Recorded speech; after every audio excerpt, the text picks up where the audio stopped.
Happy Tuesday. Today we're going to start off with a Q&A for myself. Just to get some questions answered and just about family life, my gastric bypass, how I'm maintaining it. And I'm going to turn it over to my friend. And she's going to ask me some questions that was emailed to her from others. So let's get started. Before we get started, make sure you hit the subscribe button and also hit that notification button down low so you can get all the notifications when I post new videos, and I have lots and lots of pictures to share with you guys. Okay, Rhonda. So far, you've said you've lost 130 pounds. How much more weight do you plan on losing? My goal is to lose 55 more pounds. But with that said, I set a goal for myself, but if I start looking good at 35 pounds of loss, I'm okay with that. But right now, I'm going to have in my mind 55 pounds. A lot of people tend to gain the weight back with a gastric bypass. How have you managed to keep it off? Well, well, I have low sugar.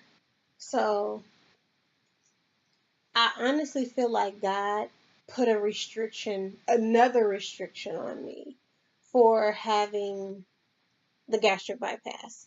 It was fine when I had it. Years went by, and then I started kind of eating what I wanted to, along with prayer of just me asking Him, I want to lose more weight. I want to do this. So every morning I do prick my finger to see the level of sugar that I'm at. So it's like I am not taking in any kind of carbs, no sugar, um, just all the foods that you don't like, I have to eat. And I literally have to eat them. I cannot have chips because my blood sugar will drop. No McDonald's, no nothing. It's like the only thing that I could have is meat. And when I say like my sugar will drop to 55, it's nothing to play with. So I know how serious it is because if it drops under like 30, they say you can go into a coma. But my specialist already talked to me about it. It's a I wouldn't say it's a mind over matter thing, but it's a just staying on your shit, making sure you eat, making sure you have enough protein, making sure you prick your finger. But my body's so used to it, I know when okay, Rhonda, it's time to eat. Let's go eat something. So, with that being said, and the stress that comes along with that, how do you manage being married, having kids, working, and then dealing with that eating and making sure what you eat and how you eat in the day?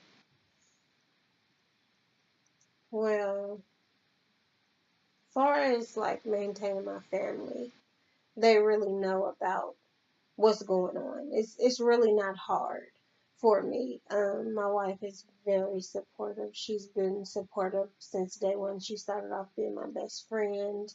And I think when she really found out how serious it was and how serious my lifestyle change was, then she just followed suit. So I didn't have to really get into detail to tell her, oh, I can't have this, I can't have that.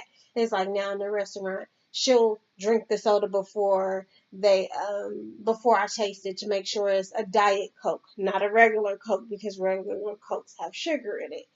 Um, just really her support. Like she's pushed me a lot along the way, and that makes me be a better person, and I'm just a better person overall. Not just saying because I'm married to her.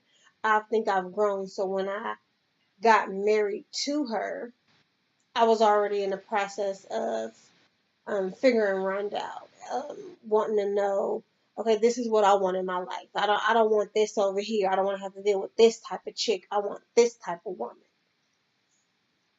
Okay. Well, it's good that you have a supportive wife. With the kids thing, what are their thoughts on it? Thoughts on what the gastric Okay. bypass The or the changes that marriage? came after. Oh, they're just like, Mom, you shit. And I was like, shit, I know. That's good. Everybody's on one accord. With that being said, that ego of yours, do you feel like you did shit before or the shit after? No, you know what? I've never been a type of chick that was like, I'm the shit. Because believe it or not, years ago, I was really a tomboy. I'm more girlier now with my life. And I'm trying to still figure me out. But I'm into makeup, like a whole makeup bar. Um, I've always took selfies of myself, and that's just because of the weight that I lost. When you have the gastric bypass or the gastric sleeve, your mind still has to catch up with your body. I don't care what people think. I walk into a store with my wife. We're walking over to the extra large section. She's like, "Sweetie, no. You need the medium. You need the you in the wrong section, Rhonda." And I cannot. Would have to try it on literally to say, "Okay, we're in the wrong section. Let's go to this section over here." So, with the weight loss and all the excess skin that comes with it, how do you maintain that? Like, what are you gonna do? Are you gonna do? A lot of people do the mommy makeovers and have the plastic surgery. Are you gonna keep yours, or what's going on with that? You know what? I haven't really thought about it. I used to say, "Oh, I want to get a tummy tuck," but this is a part of me. This is who I am. You know, I do wear girdles. I used to wear them a lot. Now I'm like, hey, this is me. You're going to accept me for who I am. I'm walking around with like a bra on and, some boxers, shorts, girl boxers. I don't really trip on it. So I think I can show the world that I'm confident. I can show my stomach in my pictures. I don't care. I don't care what people think about me. And that's one thing that I used to have a problem with. I've always, I guess, had a problem with what people thought about me because of the excess skin. I love my fucking excess skin. That's scars of all the hard work that I've put in and the tears and the sweat and the fucking um, depression and getting out of the depression on depression pills. It was bad, but through it all, I made it out. And they don't tell you about that when you get the gastric bypass. They tell you about all the fun stuff, but they don't tell you like about the mental breakdowns you'll have. Like when I first got the gastric bypass, I could not walk into a store and look at food because I couldn't have that type of food. I would literally have breakdowns where I would have to go sit in the car. So I think I wouldn't say I would never do it again because I had two restrictions in my life. I had the gastric sleeve first. It wasn't enough restriction on my body, so I decided to get the gastric bypass Roux-en-Y. I am never going to be a size 2, and I'm not trying to be. I'm living a healthy lifestyle, and I'm reintroducing myself to the world. The things that I did before I got the gastric bypass, I live a totally different life now than what I did before. Yeah. We talk a lot about your wife and your kids. What do your mom and dad think about this? Well, my dad passed away in 2000, and I want to say like around 2014, 2015. I'm not sure, but I told him that I was a lesbian and I was in a relationship at the time. And he was happy for me. He was happy that I was happy. He's always been a person that's been happy for me, long as they are not irritating you because, I have a little, bad attitude, long as they can handle me, handle what comes along with me. Um, a little bit aggressive because I am aggressive female, but yeah,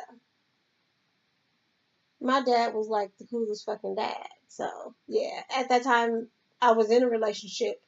Then I didn't see it, but now that person was a wonderful woman, and I take my hat off to her because when I say she stuck by my side, she stuck by my side through it all till the day he passed. So I couldn't say this like 2 years ago. I couldn't say it 3 years ago because I wasn't in that mindset.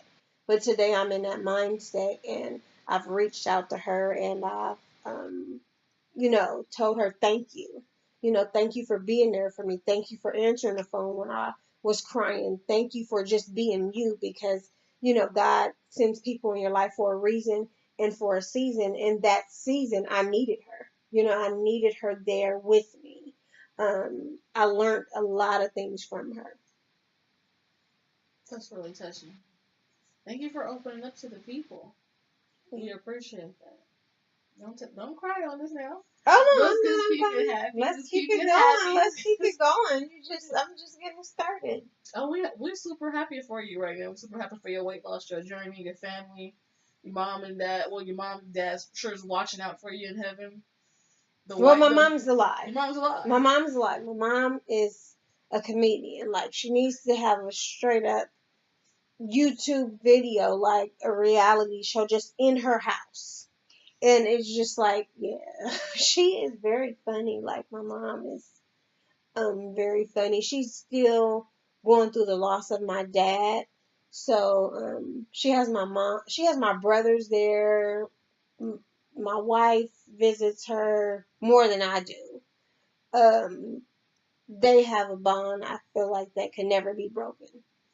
The boys go over there, the girls are there, so we try to just figure it out as me saying, okay, wow, like, I have my own family now. So to juggle the two of, my mom and, that family and then this family that I have at my house is totally different, because we live a totally different lifestyle in the Ferguson's house versus the Warren's house. We don't do that, but we don't do that, but we don't do this. So it's very different. But when we all come together, we all fucking come together, because family is first. So, my wife and my mom really hit it off. It's like, I'll call her. Who are you on the phone with? Oh, I'm gonna call you back. I'm on the phone with my mom. I'm like, oh, okay. I see you. Do you? So I'm so happy about that, because my mom is very she's a character, and she's very hard to get along with, and she will tell you, like, I don't fucking like you, so we haven't had that, so that's a good thing. You say your family and your kids. Are you expecting any more? You know what? My wife is younger. What? Yeah. Explain My that. wife. A little cougar action. Talk to the people. My wife is like 30 and I'm 38, and she wants to have two babies. We talked about that. If it was left up to me, I wouldn't have kids. I don't fuck with kids like that. Like, the kids now, my kids are like 18, 13, and 14. So we had a talk, and I want her to experience motherhood. The birth, pushing the baby out, experiencing that. So we are making plans, saving money, securing our bags. So when the baby does come, it will be a special moment for me. It'll be like, I'm not going to say starting over. Just, God, please bless me with a girl. I tell her all the time, it's my baby. We have the names picked out. We just got to put it in motion. So we never said, like, oh, it's going to be next year. It's going to be this. I don't want to put a year on it. I just want it to happen. I want it to happen. I want it to happen, like, back to back. Like, my sons are 13 and 14. So I want my babies to be a year apart, if not, like, yes, a year apart. I want to say, yeah, like a year apart. So I'm totally excited about that. I work my ass off. We've been saving money, and um, I've been on a diet. I'm getting ready for these little motherfuckers, okay? I'm gonna be slamming Trim running around the park, because, again, she's 30 and I'm 38. So she doesn't act 38. Well, I'm sorry. She doesn't act 30 at all. You would think I was 30 and she was about 45.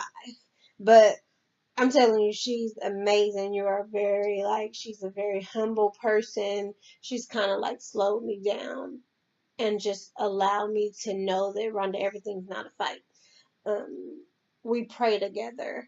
I've done so many different things in this relationships versus my past relationships, but I'm not gonna say anything bad about my relationship because it was a lesson for me to learn to get to where I'm at now. So I used to be like, oh, you're fucking unloyal and you fuck you and da da da da and just be just real witty with it. But now it's like I had to go to that. I had to go to this. I had to deal with this because now I'm here. So I've never smiled so much in my life. Like my cheeks hurt sometimes. Now I'm not gonna sit up here and say our relationship is just peaches and fucking strawberries. It's not. We have the same issues. Um, Communication. Me having my little mood swings, just not in the mood. Her shutting down, not wanting to talk. But we never said fuck it. We never said pack your shit and go then.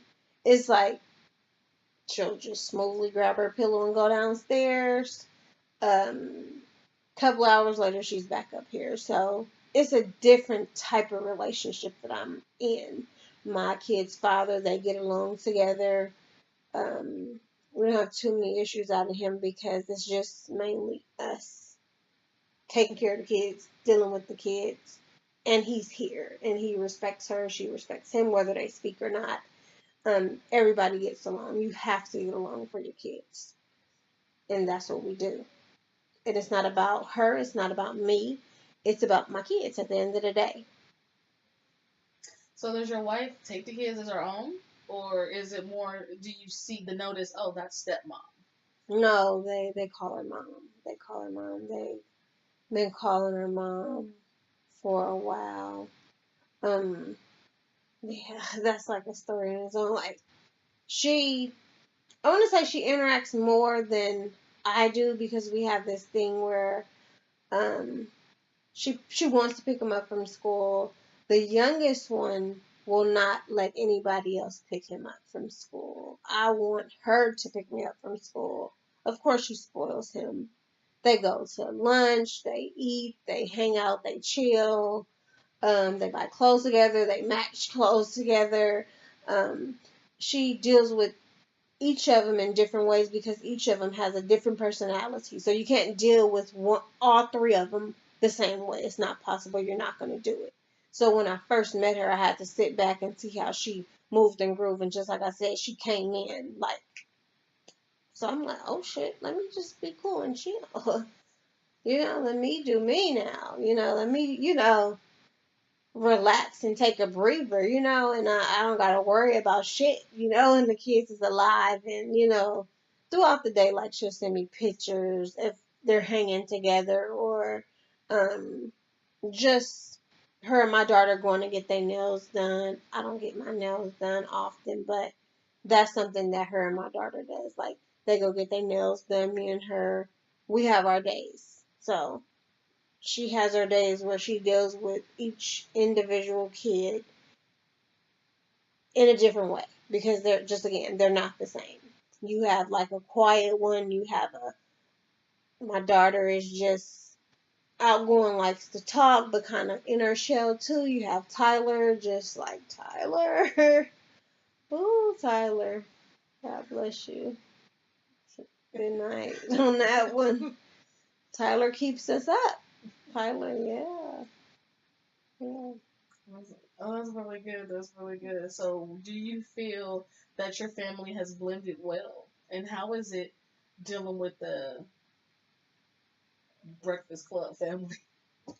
Um, what do you mean? Get into detail about How does how do you think this family compares to a family with a mother and a father? that? I think we're different because, of course, it's two moms. The kids don't mind. They've never mind. Ever since I told them I was a lesbian, um, they've always respected it. It's not like, oh, okay, I guess. But through that, I was married twice to a man. And they say three's the charm. So three's the charm. It was with the woman.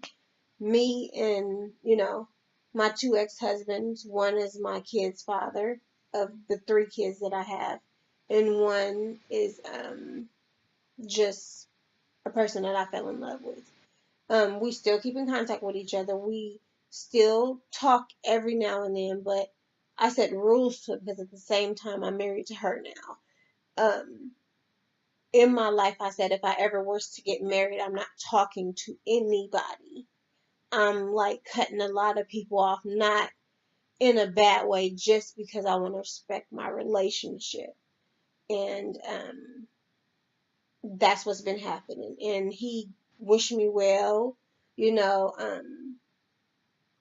he's very happy for me. He knows that, like I love family. I love to love, but on the flip side, when I don't like you, you'll never know the real Rhonda.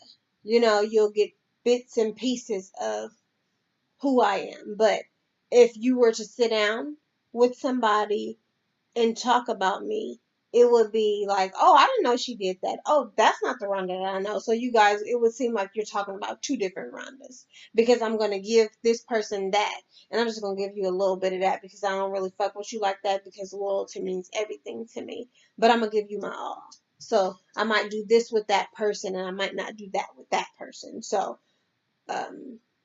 I've never ran across where it never crossed paths where I've met exes and we just met up in one place and just happened to be there.